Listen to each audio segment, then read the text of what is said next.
In the great arena of history, certain figures just loom larger than life. They're titans, really. Their legends echo through the centuries, shaping how we think about what it means to be a warrior, a leader, a master of your craft. So today, our investigation brings two of these giants into the ring for what you could call a historical heavyweight championship.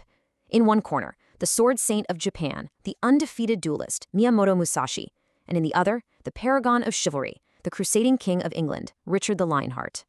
Now, these two men were separated by 400 years and literally half a world. They lived by codes that were oceans apart, and yet somehow they both achieved a kind of immortality. Now, our investigation isn't about who would win in a fight. That's a question for the playground. We're asking something much bigger. By putting their lives, their philosophies, and their legacies right next to each other, we're trying to figure out who truly left the deeper, more lasting mark on the world that we live in today. Okay, let's get right into it. Every great matchup starts with the tail of the tape. We're looking at the raw data here, where they came from, the origins of their greatness, those first moments that hinted at the legends they were going to become.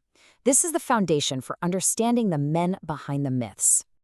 Now, when you look at these stats, something just jumps right out at you. It's how unbelievably young they were when they entered this world of violence. Musashi fought and won his first duel to the death at just 13 years old.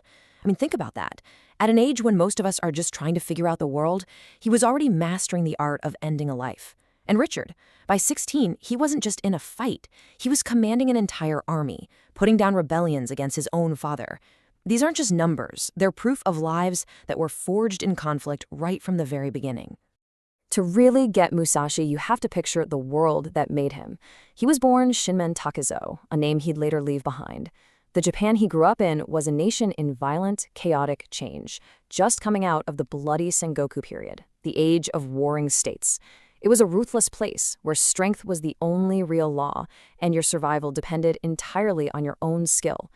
This brutal environment didn't just teach him how to fight, it instilled in him a fierce self-reliance that would define his entire life's philosophy. Richard's world, well, it couldn't have been more different.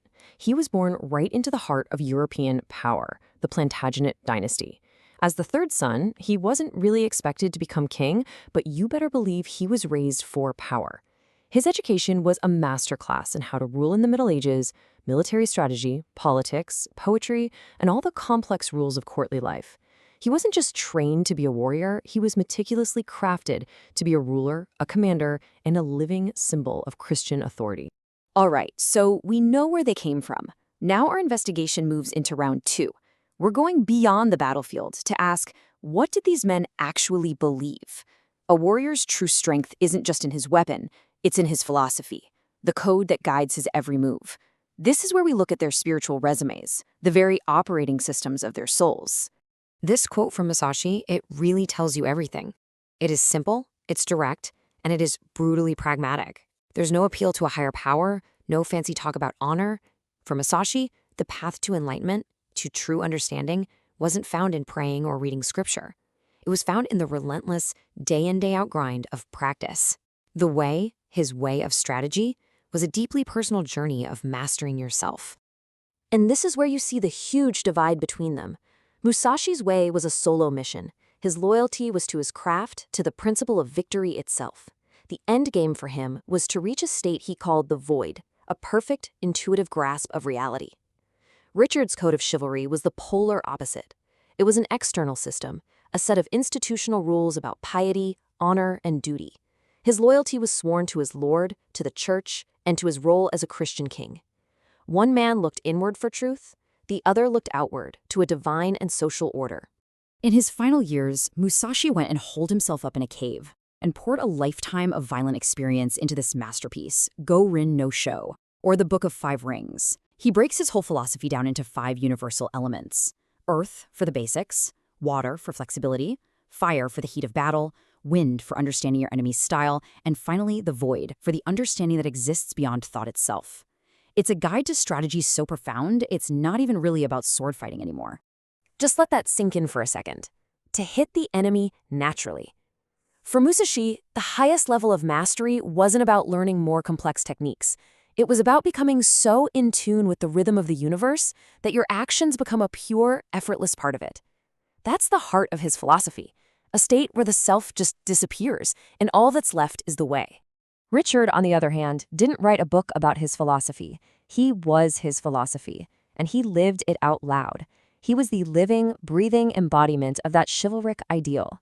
To his people, to the writers of his time, he was everything a knight and king was supposed to be. Fearless in battle, devoted to his faith, generous to his allies. His code wasn't something you'd find hidden in a cave. It was a performance on the world stage, a demonstration of Christian virtue and warrior honor for everyone to see. So now we head to the battlefield, the ultimate test for any warrior's code. This is where reputations are forged in steel and blood. We're looking at the greatest hits, the legendary fights that cemented these two men as true masters of war. Musashi's career it's a staggering list of individual victories. Over 60 duels and not a single loss. He systematically took apart the most famous sword schools in Japan, and his takedown of the Yoshioka clan was especially brutal. After beating its two masters, he walked into an ambush of dozens of their followers and slaughtered them, right down to the clan's 13-year-old heir. His path was solitary, personal, and absolutely lethal. Every duel was a life-or-death exam of his philosophy. Richard's theater of war was a whole different ballgame. He wasn't a lone duelist. He was a king, a general, a grand strategist at the head of a multinational army. During the Third Crusade, he was pretty much the glue holding the Christian alliance together. His leadership was critical. The grueling siege of Acre and his tactical masterpiece at the Battle of Jaffa, where he beat back Saladin's much larger army, proved he was more than just a tough guy. He was a brilliant military commander. But this is where Richard's story gets really fascinating. His relationship with his great nemesis, the Sultan Saladin, was this complex dance of incredible violence and mutual respect. These weren't just random acts of kindness. They were formal gestures of chivalry between two leaders who saw each other as equals. In the middle of a brutal holy war, they kept this code of honor. This is the legend of Richard in a nutshell, a warrior so noble even his greatest enemy had to respect him. And then there's this number, 2,700. After the Siege of Acre, when Saladin was dragging his feet on the surrender terms, Richard ordered the execution of the entire Muslim garrison, 2,700 prisoners of war, systematically killed. So how do you square that? The chivalrous knight who gets gifts from his enemy and the ruthless commander who orders a massacre. It shows that underneath that romantic code of chivalry was a cold, hard political pragmatist. For Richard, honor was important, but victory was everything. So here we are. The final round. After the battles are done and the men are gone, what's left? This is where we analyze their real legacy.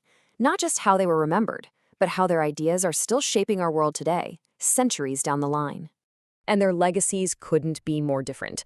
You can think of it as the pen versus the song. Musashi's legacy is the pen. He left behind a physical book, a practical guide to his philosophy that you can study, analyze, and actually use. Richard's legacy is the song. He left behind an image, an ideal, that was picked up and magnified by poets and storytellers. One gave us a philosophy of self-mastery to practice, the other gave us a symbol of chivalry to admire. And it's pretty wild how Musashi's work is still being used today. The Book of Five Rings is required reading not just for martial artists, but for CEOs, military generals, and anyone into self-improvement. And why is that? Because his core ideas, adaptability, seeing the big picture, constant practice, and knowing your opponent, they're timeless. They are universal laws of competition, and they're just as relevant in a corporate boardroom as they were in a duel to the death. Richard's influence is just as powerful, but it's felt in a different way. He became an archetype. The Lionheart is the foundation for our romantic idea of the noble king and the brave knight.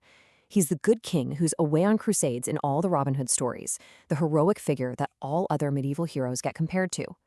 He didn't leave a how-to manual. He became a myth, a powerful cultural symbol that has shaped books and movies in the West for 800 years.